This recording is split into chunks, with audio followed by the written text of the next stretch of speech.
Arestado isang foreign national matapos manutok umano ng baril sa Makati City. Nang inspeksyonin ng mga pulis ang kanyang sasakyan, nakita ang ilang pang baril at iba't ibang klase ng gadget.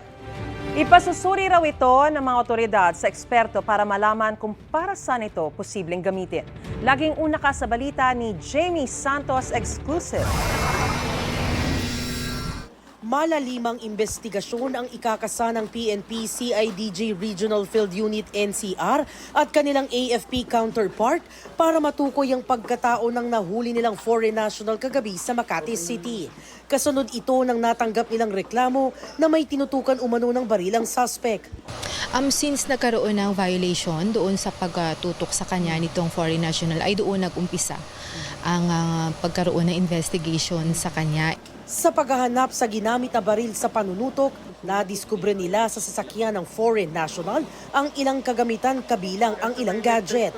Aalamin daw nila kung saan ito ginagamit. Merong mga gadgets na malalaking klase or advanced and kukuha kami ng expert na makapag-identify kung anong mga gamit ito, bakit may mga ganitong gamit siya at nasa possession niya. Nakita rin sa kanya ang ilang baril. We are still looking for the papers of his firearms, kung ito ba ay lisensyado and ito ay merong